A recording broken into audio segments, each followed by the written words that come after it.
तृप्ता त्यागी, मुजफ्फरनगर, ये नफरत की जो बयार बह रही है, जो ना बच्चों को छोड़ रही है, ना बुजुर्गों को छोड़ रही है, नौजवानों को छोड़ रही है, आखिर कब थमेगी ये नफरत की बयार? क्या इसको सिर्फ इलेक्शन तक सीमित करके हम ये देखें कि इलेक्शन जीतने के लिए किया जा रहा है, लेकिन 9.5 साल में तो लगभग हर रोज किसी ना किसी वजह से किसी ना किसी को प्रताड़ित किया जाता है। आप ठीक कह रहे हैं कि क्वेश्चन मार्क जो आपने किया कि रुकेगी कब, there will be a full stop, इस पे विराम कब लगेगा। अब ये मुश्किल है, लेकिन एक चीज है कि अगर हम 9 साल का 9.5 साल का अगर ये टेन्योर देखते हैं मोदी जी का, तो एक चीज निश्चित है कि एक अंडर करंट आपको दिखेगा, और खासकर ये अंडर करंट जहां डबल इंजन की सरकारें हैं, खासकर आप कह सकते हैं जो इस अंडर करंट का जो स्केल है, जिसका मैग्नीट्यूड है, सबसे ज्यादा उत्तर प्रदेश में, क्योंकि उत्तर प्रदेश में जिस तरह से योगी सरकार आई और उनकी जो पॉलिसीज हैं और उनके पूरे लॉ एंड ऑर्डर को शोकेस किया एक बुलडोजर में कि बुलडोजर बाबा है, फिर उसको कॉपी किया। और सबसे सरप्राइजिंग मुझे लगा कि मध्य प्रदेश में उसको कॉपी किया मामा ने, जो शिवराज सिंह चौहान, इनको लोग मामा कहते हैं यहाँ पर, शिवराज सिंह चौहान का योगी आदित्यनाथ की पॉलिसी को फॉलो करना, जो एक आप कह सकते हैं बीजेपी जो एक बहुत ही कम्युनल पार्टी के जिस पर एक टैग है, वहां पर एक मॉडरेट फेस के तौर पे गिने जाते थे। शिवराज ने भी उस पॉलिसी को फॉलो किया। देवेंद्र फडणवीस, वो भी आप कह सकते हैं कि बीजेपी में जो हार्डकोर हैं, हार्ड लाइनर्स हैं, उसमें वो एक मॉडरेट फेस है। उन्होंने भी उस बुलडोजर को एंडोर्स किया। वो बुलडोजर कर्नाटक तक गया जब बोम्मई वहां मुख्यमंत्री थे। कहने का मतलब ये है कि जिस तरह की ये 80 और 20 की जो राजनीति है, जिसको योगी जी कहते हैं 80 और 20 की राजनीति, हमने ये तो देखा कि ये धीरे धीरे बढ़ रही थी। आपने शुरू में मॉब लिंचिंग की बात की, उसके बाद हमने देखा ट्रेन में इस तरह का एक्सीडेंट हुआ, लेकिन इस तरह का वायलेंस, इस तरह की कम्युनल फीलिंग, या एग्जैक्ट वर्ड अगर मैं कहूं तो हेट क्राइम, इस तरह का हेट क्राइम क्लासरूम में एंटर कर जाएगा, नर्सरीज में एंटर कर जाएगा, इसकी वाकई मुझे भी कल्पना नहीं थी। लेकिन जो मैं देखता हूं कि जो रिस्पांस टाइम है मुजफ्फरनगर में पुलिस का, वो रिस्पांस टाइम कहीं ना कहीं हमारा जो एक विश्वास है संविधान में, हमारा जो विश्वास है दंड संहिता में, पेनल कोड्स में, उसको हिलाता है। क्योंकि अभी तक जो तृप्ता त्यागी हैं उनको कहीं ना कहीं बचाया जा रहा है। मैं कहूंगा बुशरा जी, अगर इस घटना को आप जस्ट रिवर्स कर दीजिए, इंस्टेड ऑफ तृप्ता त्यागी वहां पर एक मुस्लिम लेडी होती और वो जो बच्चा था कक्षा 2 का मुस्लिम, उसकी जगह हिंदू होता, और यही एपिसोड होता, इसी तरह से होता, तो मुझे लगता है कि 24 घंटे के अंदर जो प्रिंसिपल है, जो टीचर है, उसके घर पर बुलडोजर चल गया होता, और हो सकता है उत्तर प्रदेश में स्कूल ही गिरा दिया गया होता। लेकिन अभी क्या हुआ, सबसे पहले हमने देखा कि डिप्टी एसपी साहब आए जब ये वीडियो वायरल हुआ, और इत्तेफाक से उस दिन वहां के एक स्ट्रिंगर थे राजीव प्रताप सैनी, जो घटनास्थल से थोड़ी दूर पर उनका आवास था, उन्होंने मुझे सबसे पहले इसकी वीडियो भेजा, और मैं वीडियो देखा तो मैं अपना एक अलग से शो करने जा रहा था, मैंने वो शो ड्रॉप किया, क्योंकि ये जो वीडियो है ये देख के आदमी की रूह कांप जाएगी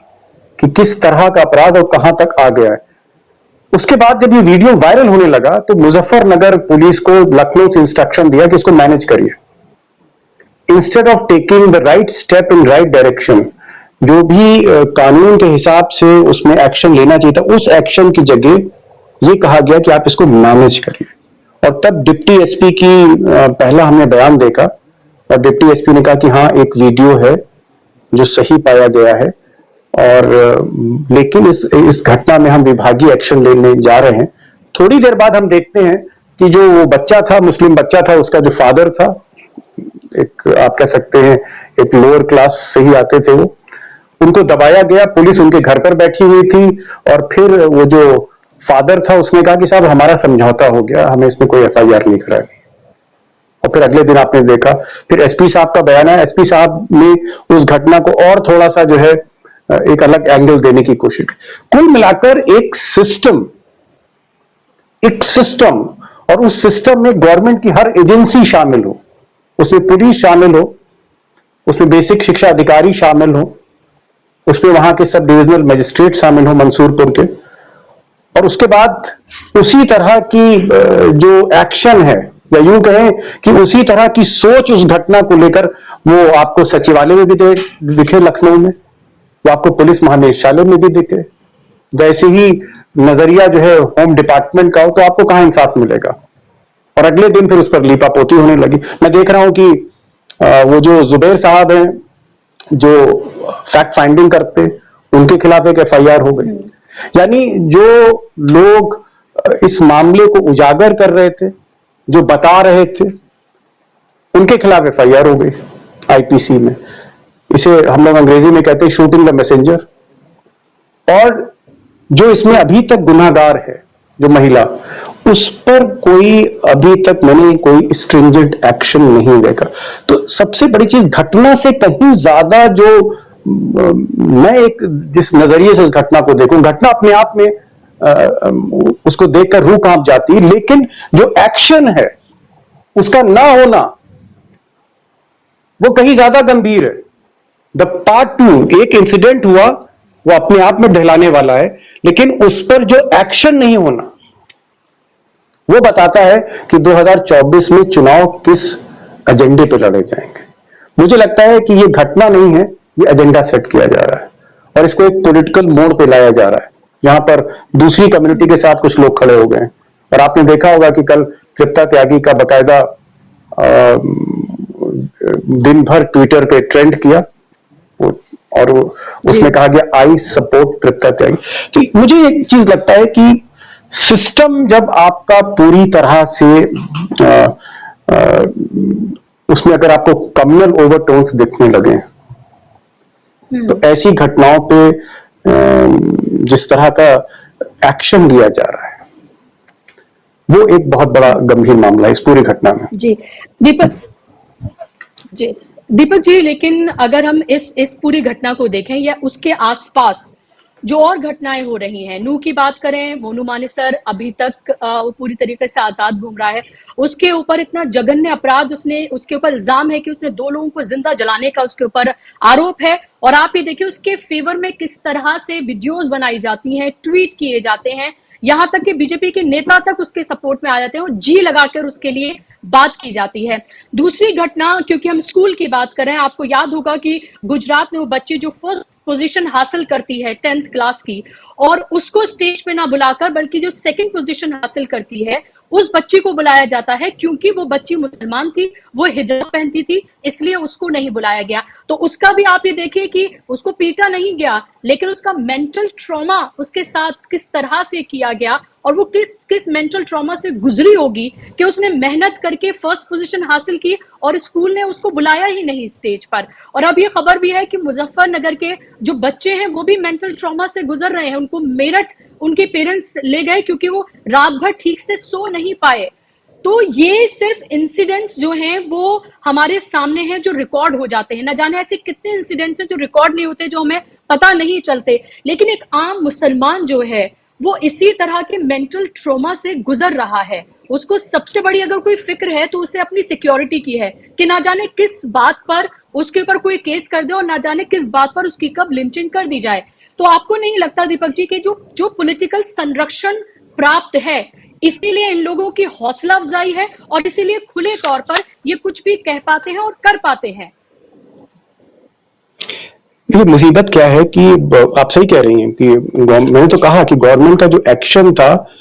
वो घटना से भी कहीं ज्यादा चौंकाने वाला, कहीं ज्यादा दहलाने वाला और एक्सपेक्टेड लाइंस पे था। जहां बुलडोजर एक कम्युनिटी पर चले और बुलडोजर दूसरी कम्युनिटी को एकदम माफ कर दे, जहां पर हम एक पूरी तरह से एक इलेक्टोरल डिवीजन कर दें और इलेक्टोरल डिवीजन कम्युनल लाइंस पर हो कि यहां से मेजॉरिटी हमारी तरफ आके वोट दे। तो ये जो ध्रुवीकरण है, इलेक्टोरल डिवीजन मैं इसको कहूंगा, कि जहां आपने इलेक्टोरेट को पूरी तरह से कम्युनली डिवाइड कर दिया। और ऐसे में जो आपने नूह की घटना बताई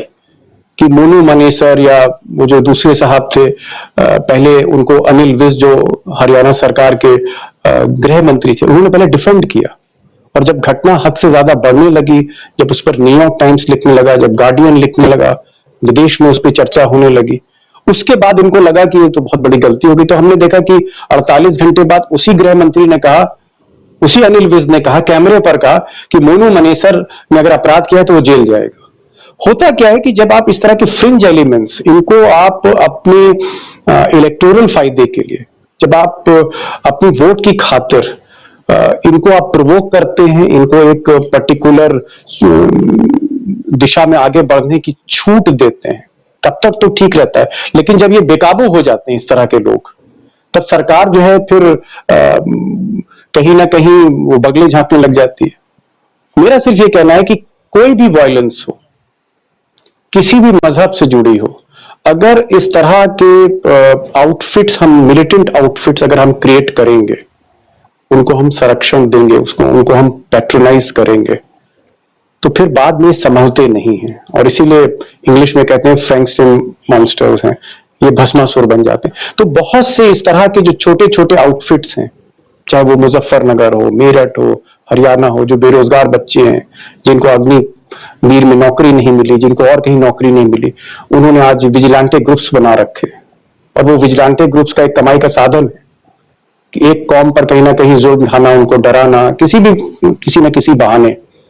तो ये जब एक पैरेलल इकोनॉमी बनने लग जाती है, मोनू मनेसर की इकोनॉमी है ये, इस तरह का रेबल राउजर की तरह भड़काऊ भाषण देना, वीडियोस बनाना, उन वीडियोस को वायरल करना, माहौल गर्म कर देना, it's part of an economy. और इस तरह के जो विजिलेंटे ग्रुप्स हैं, मुझे लगता है कि सबसे ज्यादा ये विजिलेंटे ग्रुप्स जो हैं वो दिल्ली एनसीआर में है, दिल्ली के चारों तरफ।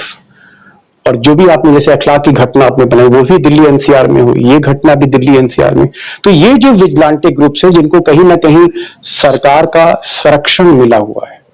सरकारी संरक्षण में ये इस तरह का एक, आप कह सकते हैं, जो राहुल गांधी कहते हैं कैरोसिन छिड़क रहे हैं हर जगह, सिर्फ चिंगारी की देर है। होता क्या है कि वोट तक तो ये ठीक रखते हैं बीजेपी को, लेकिन जब ये हद से आगे बढ़ने लगते हैं, तो मैंने कहा ना, भस्मासुर हो जाते हैं। और जब बदनामी होने लगती है, रुसवाई होने लगती है,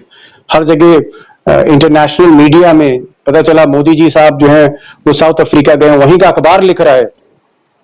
इस घटना के बारे में, मेवात की घटना के बारे में, मणिपुर की घटना के बारे में, या मोदी जी यूरोप गए हैं और यूरोपियन यूनियन में बहस हो रही है, तो उनको भी एम्बेरसमेंट होता है। लेकिन होता क्या है कि तब it goes out of your control, आपकी गिरफ्त से वो बाहर हो गया है। और ये सबसे बड़ी एक विडंबना है कि सरकार जब इनको फिर चाहती है रोकना, सरकार चाहती है इनको काबू करना, फिर ये काबू में नहीं आते, क्योंकि सरकार के ही पहले बड़े लोग हैं ये। इस